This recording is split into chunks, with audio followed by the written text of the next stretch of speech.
Mic check 1, 2, 3, 4, 5, 6, 7, 8, 9, 10. Mic check 1, 2, 3, 4, 5, 6, 7, 8, 9, 10. We good?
Well, good morning again, everyone.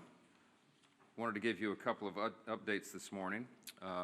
Yesterday, we assembled here, and I went through what I would summarize as 6 simple truths about the shutdown. I started with the background, a review of how we got to where we are, and then talked with you about the Democrats' counter-proposal and some of the absurd things that they've been demanding to reopen the government. And then I gave you an update on the current status. We did some questions. Well, sadly, that status has not changed. As you know, last night, the Senate Democrats, the same group, voted again to keep the government closed. So that was their 5th vote to shut the government down on the American people. It is regrettable and sad, and real pain is being felt by real people because of these political shenanigans. So today, instead of the 6 simple truths, I'm going to give you 5 key facts, okay? And then we'll do some questions. I'll be more brief today. I do think it is incumbent upon us to mark the tragic anniversary of October 7 And I'll just say just a very brief word about that. There's a lot that could be said. But there are protests right now around the country and around the world against Israel. And it makes no sense. We have to remember what October 7th marks. It was a massacre. You had 1,200 people that were murdered, many of them tortured and raped. I mean, just the most heinous crimes. Bloodthirsty Hamas terrorists went into villages of Jewish people in Israel and murdered babies and put them in ovens. It's unspeakable, and I won't go into the gross detail of what happened, but it was just terribly, terribly tragic. And then, of course, they kidnapped 250 people. It was the darkest day for the Jewish people since the Holocaust. And these are objective facts, and right now there are people protesting against Israel for fighting a war to defend their people and their homeland. And I would just say this very brief. I was on a radio interview this morning at WABC in New York.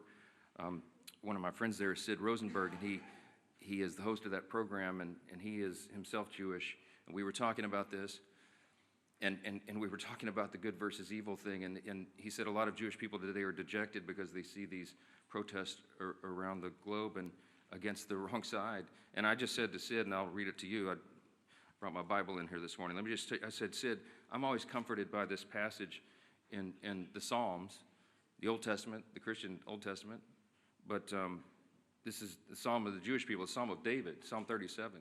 And it says, commit your way to the Lord, trust in him, and he will do this. I'll read it to you. Trust in the Lord and do good, dwell in the land and enjoy safe pasture. Delight yourself in the Lord, and he will give you the desires of your heart. Commit your way to the Lord, trust in him, and he will do this. He will make your righteousness shine like the dawn, the justice of your cause like the noonday sun. It says, be still before the Lord and wait patiently for him. Do not fret when men succeed in their ways, when they carry out their wicked schemes. I told my friend Sid on the radio, and he was comforted by it, and I think others will be as well. We're all comforted by this. I know that the God of Abraham, Isaac, and Jacob is fully in control. We'll let that rest there.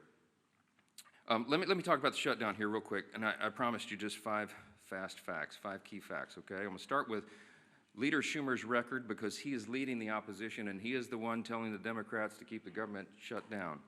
Chuck Schumer has been in Congress for 44 years. He was first elected to the House in 1981. Just for reference, I was 9 years old. I was in the 3rd grade when Chuck Schumer came here to Congress. Throughout his entire career, he has been very, very consistent about the necessity of keeping the government open until just now. In fact, I want to read to you an excerpt from 7 months ago, his floor speech on March 13th, 2025. This is Senator Chuck Schumer in March of this year. Quote, on the Senate floor, while the CR bill is very bad, the potential for a shutdown has consequences for America that are much, much worse. I believe it is my job to make the best choice for the country to minimize the harms to the American people. Therefore, I will vote to keep the government open and not shut it down, unquote. Now, what was Chuck Schumer talking about? The exact same bill that is on the floor today. That's what he himself said. And he did vote to keep the government open. And then, during an interview with Jake Tapper on CNN following that vote, on March 14th of this year, he said, quote, I'm proud I did it. I know I did the right thing, unquote. That is Chuck Schumer himself. Today's the exact same scenario. It is the exact same vote. It is the exact same spending levels. And he has no reason whatsoever to do anything different, except for the politics. So that's fact number 2. Fact number 1 was Schumer's record. Fact number 2 is his calculation today. It is purely about politics. He is recognizing the reality of the political winds changing in the state of New York. As I mentioned yesterday, they are likely to elect a Marxist to be the mayor of New York City, and Chuck Schumer is terrified by that. He's been in Congress a long, long time, and he is not the flavor of the day. He's not far enough left for the Marxist, and he knows he's going to get a challenge from his left flank. So he has to show a fight against President Trump, no matter how ridiculous it is, no matter how distracting it may be to the actual issues of the day. He's got to do that. Democrats have been in the political wilderness since last year's election. I got a couple of numbers for you here. Just over a week ago, Quinnipiac released the latest poll, the lowest favorability rating for the Democrat Party ever recorded. They're at about 30%. 30% favorability. Democrats have hit historic lows in poll after poll since the beginning of this year. Wall Street Journal poll, CNBC poll, the Pew survey, et cetera, et cetera. You've all seen it. Many of you have reported on it, and that is a fact that is inescapable. Third fast fact this morning, the Democrats' record on the CRs. You know about Chuck Schumer's record, but they've all done it. Democrats and Republicans have worked together to pass 13 CRs to keep the government open under the Biden administration in the previous 4-year term. Democrats supported every CR close to unanimously in the House and the Senate. In fact, their average is 99%. 99% of the Democrats who are voting no right now voted yes 13 times on the almost exact same, word for word, very simple CRs to keep the government open. But they won't do it now. The fourth fast fact this morning is the actual cost of the Democrats' CR counterproposal. I showed you all the graphics and all the evidence, and it's still there on my website at speaker.gov. You can go and see. The Democrats' counterproposal, what they're demanding to reopen the government and get it working for the American people again, would result in nearly $200 billion being spent on health care services for illegal immigrants and other non-citizens. It's enough to fund the entire children's health insurance program, $200 billion. And that's just part of the $1.5 trillion in new spending that they want to hoist upon the American people for big liberal wish lists in the middle of a very simple 7-week stopgap funding measure to keep the lights on. Fifth fast fact, and I'll take your questions, the cost of the government shutdowns for real people. So this results in crippling economic losses right now. These are the latest numbers. We've been assembling these, and I'm sure many of you all have been reporting on it. Each week the shutdown continues, it will wipe out an estimated $15 billion in our gross domestic product in our country. A month-long shutdown would mean not just 750,000 federal civilian employees furloughed right now, but an additional 43,000 more unemployed Americans across the economy, because that is the effect, the ripple effect that it has in the private sector. You could go state by state, and we could have charts and graphs this morning and show you what it's going to mean to every state, but what the shutdown means in the state of New York, for example, that's Chuck Schumer's state. The impact there is a decline of $1.2 billion per month in GDP. That is the pain that is being wrought. And I, again, have to mention that when you shut down, as they have, women, infants, and children nutrition programs, veterans health services, the disabled, the elderly who receive health care at home, all these programs are now being shuttered because the funding streams have stopped. We have troops, we have Border Patrol agents, TSA agents that are all serving, protecting all of us, protecting the country without pay right now. Real hardships for real families, and it cannot drag on any longer. We are pleading with the Democrats in the Senate to do the right thing. The Republicans are united 100%, and we have proven it with our votes. The President, the Republicans in the Senate, and of course the Republicans in the House have done the right thing. We have all advocated to keep the government open. We have all voted repeatedly over and over to keep the government open. And it comes down to the necessity of 60 votes in the Senate.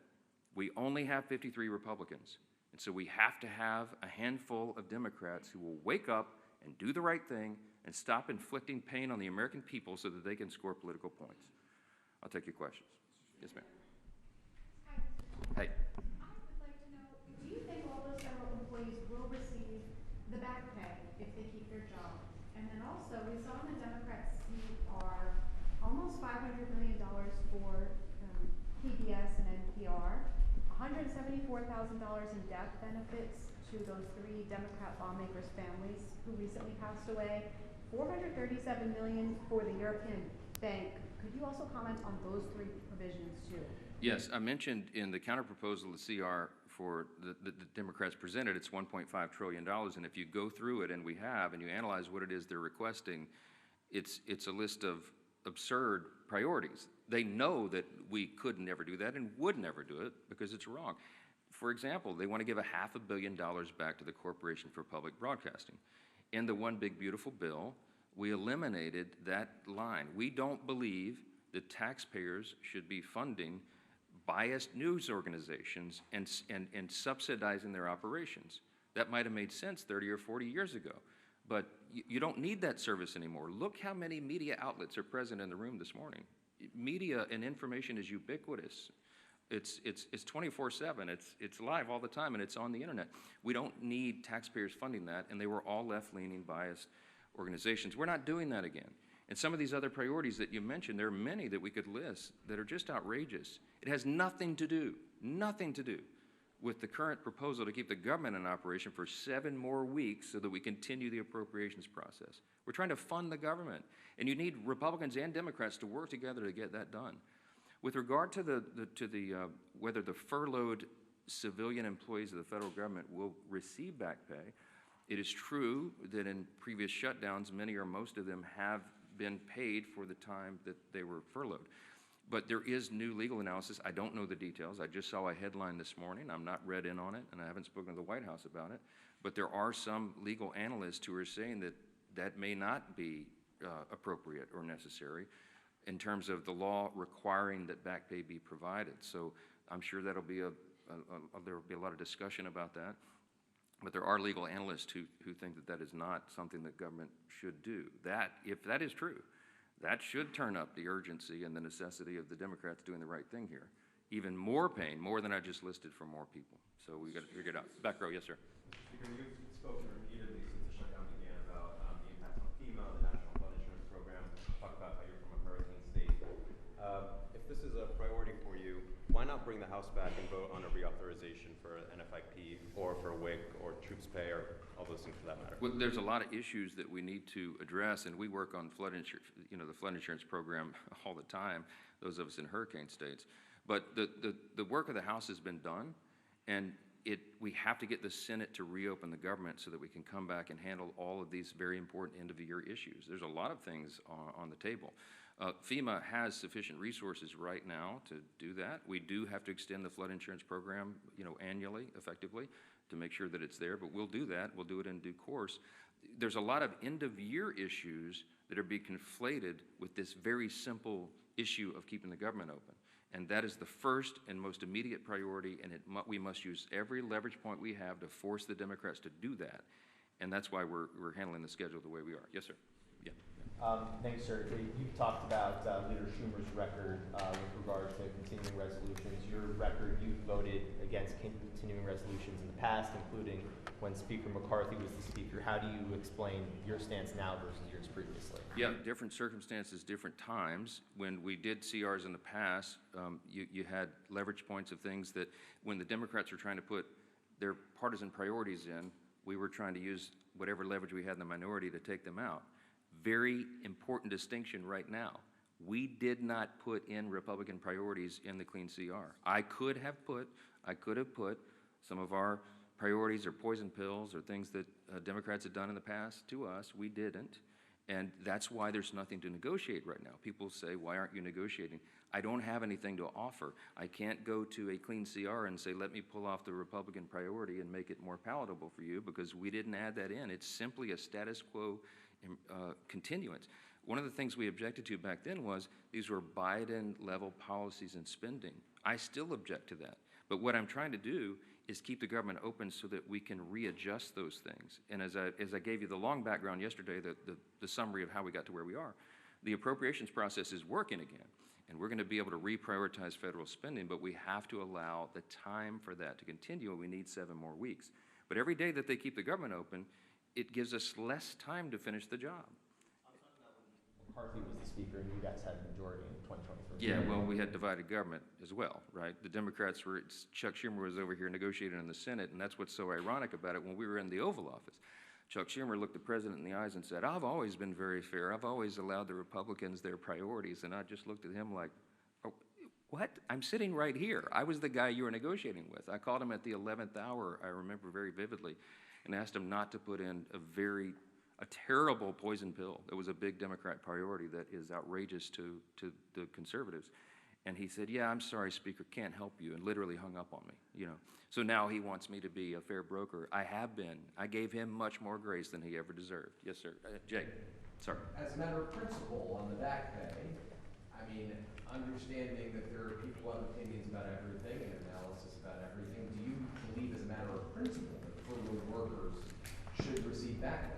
Yeah, I hope that the furloughed workers receive back pay, of course. We have some extraordinary Americans who serve the federal government, and they serve valiantly, and they work hard, and they serve in these various agencies doing really important work. I can tell you the president believes that as well. He and I have talked about this personally. He doesn't want people to go without pay, and that's why he pleaded with Chuck Schumer to do the right thing and vote to keep the government open. We don't want this to happen. The key point, the important point to remember here is this can stop right now. They'll get another opportunity to change course and open the government. And then we'll have all these policy debates, as we always do. This, again, is a deliberative body. We've got 535 individuals serving here between the Senate and the House. We've got to have the time to do all the deliberation, but you got to have the lights on to do it, and that's the whole point. Yes, sir. Some of your own members have expressed concern about the expiration of the ACA tax credits. Marjorie Taylor Greene has been the latest one. There are concerns that when they expire, premiums for millions of Americans would skyrocket.